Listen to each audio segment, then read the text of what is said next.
Hey everyone, it's the cheap guy here trying to get you out of debt, increase your savings, and get you where you want to be.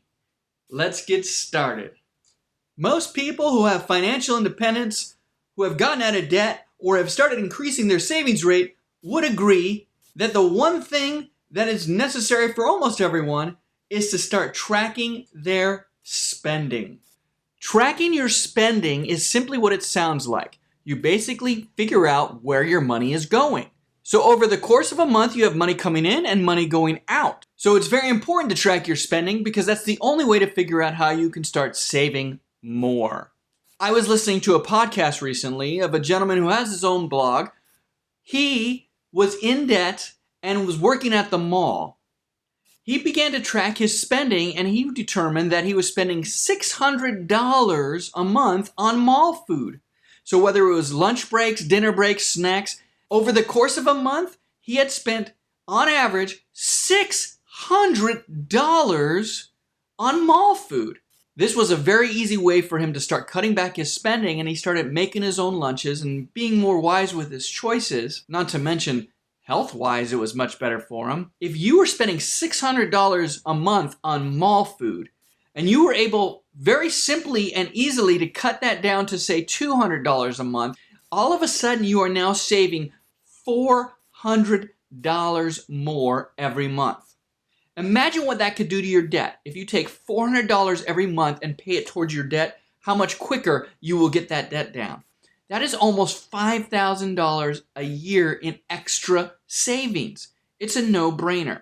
I really enjoy helping people save money and get out of debt and so they can better their lives. If this channel is useful for you, please watch these videos all the way. That is a way for YouTube to decide whether they're going to recommend these videos to others who are watching. Another way you can help this channel is to subscribe or share this with friends and family who might benefit from the savings as well and encourage them to subscribe. Also, liking helps and hitting that little bell will give you notifications to let you know whenever I do upload a new video. So now that you see how powerful tracking your spending can be, the question is, how do you do it? A lot of people would encourage you to start out by tracking your spending with pen and paper. Get a little notebook or even just a pad of paper, whatever it would be, and what you do is every time you spend any money at all, okay, you spend $1 in a vending machine, you write that down. You write the date, $1, vending machine, what was the purchase? Bottled water, okay, whatever it would be. There are certain expenditures every month that you are aware of. Your rent, maybe your car payment, those are fixed big items that you already know. It is possible to get both of those down, but that's information for another episode. The main thing you really need to do is like and subscribe to this channel. Okay, for reals, the thing you really need to start doing though is tracking it. And if it's on pen and paper, that works great. If you're not willing to carry around a little notebook with a pen, and so you're failing at tracking your spending on pen and paper, there are other ways to do it. A Google spreadsheet or an Excel spreadsheet is another way you can do it online. You can have Google spreadsheets on your phone, and so if instead of carrying around a notepad, you just write it in the spreadsheet. Once again, the amount, the date, what it is for. You can even use notes on your phone or audio recordings. The idea is just get down every single penny you spend. 3 months is ideal because you have different circumstances and rolling expenses. And so I would say track your spending for at least 3 months, but 1 month is absolutely necessary to get started getting out of debt and getting to financial freedom and independence. Okay, so now we're getting to the easy ways of how you can track your spending. One way is to look at your bank statements and your credit card statements. If you're responsible and able and disciplined enough to use a credit card for all your expenses and pay it off in full every month, it's a great strategy. I tend to use a credit card for most of my expenses in order to get cash back or reward miles. I always pay off the balance every month before incurring any interest charges. If you are one who isn't able to pay off that credit card every month, either you forget or you end up spending more than you have money to pay it off with, maybe the credit card is not the way to go. However, if you're able to use a credit card for all your charges, then your credit card statement will give you the dates and the amounts you spent and where you spent it. There's going to be some cryptic language, and it's going to be hard sometimes to figure out or remember what that charge was. As a result, you're going to need to supplement your credit card statements with some more detailed information and categories of spending. The other problem with using your credit card statement is that if you use cash, it's not going to show up on that credit card statement. So if you remember what you spent that cash on, you can fill in the blanks as well. If you forget what you spent that cash on, at least you'll know that you spent cash. And if you're spending a lot of cash, then that is something you'll know you need to be more disciplined in tracking the following month. The last two ways you can track it are going to be through apps and websites. Two particular apps that I think are very handy and useful, that I use both of them actually. One of them is called Mint, so M-I-N-T. They have an app you can download and a website. The other one is called Personal Capital, also a website and an application. Both of these do virtually similar things. They link up with your bank accounts, your checking accounts, your savings accounts, your credit cards, your mortgages, your car payments, everything that you can put in there, they can link up with those. And so they keep track of your spending for you. Mint is really great for budgeting. In Mint, you can create different categories, and it gives you really nice graphics of how much you spent on each category.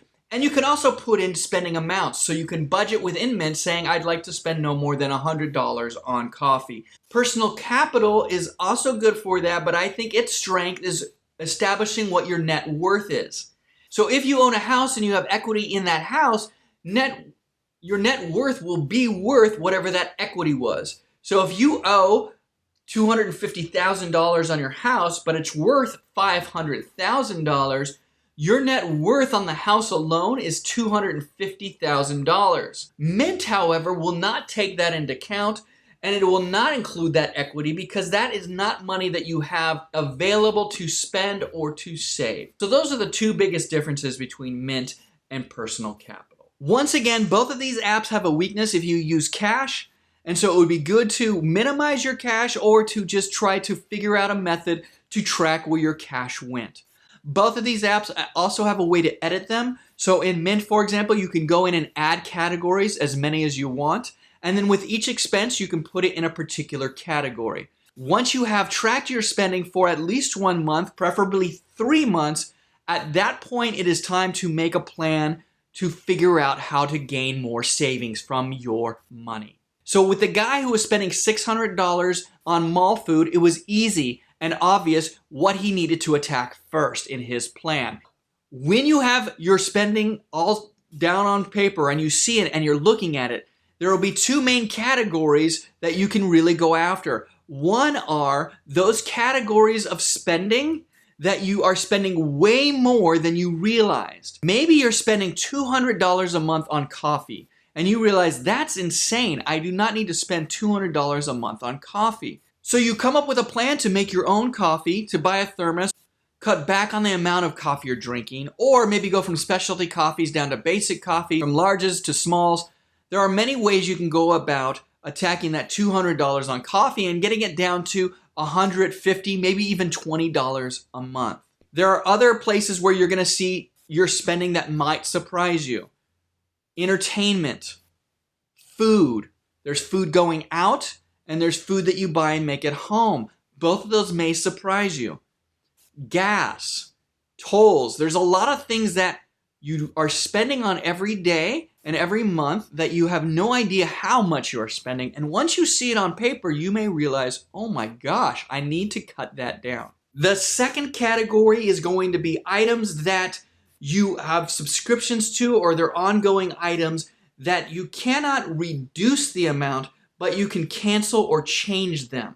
These are items like your cable bill, your internet bill, your cell phone bill. If you're spending $120 on your phone bill every month, well, that just takes a little bit of time and research to figure out what you can get that down to. It would be very easy to get your phone bill down to $40 a month, maybe even less, without sacrificing any quality or maybe just a little bit of quality that you wouldn't even notice. Most cell companies are competing with each other, and so if you're in contract, don't let that stop you, because most cell companies are paying your penalty fees to get you to switch over. There are lots of ways you can cut down your spending.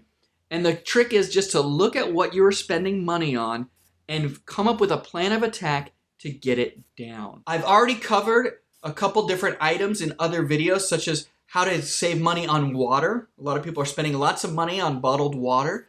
Or how to save money on internet connections. I will continue to make more videos that explain different ways or strategies to cut down these expenses, so you can begin to see the power of tracking your spending. If you save $30 here, $50 here, and $20 here, you have now saved $100 extra a month off of your spending. That is something that will add up. And the more you do this, the more you begin to save. And you turn the dial from owing to saving. And then you begin to get into that personal finance freedom zone that everybody's longing for. A lot of this has to do with just a mindset of changing from it's only $30, I can spend it, to it's $30, I can save it. Because that $30 and that $50 and that $20 and that $100 and that $20, that adds up to now you're going into debt $200 every month. Whereas if you saved that 20 and that 30 and that 50 and that 20, you would be paying off your debt and saving an extra $200 a month. And it really does change everything about your finances. Thanks for watching, and get saving.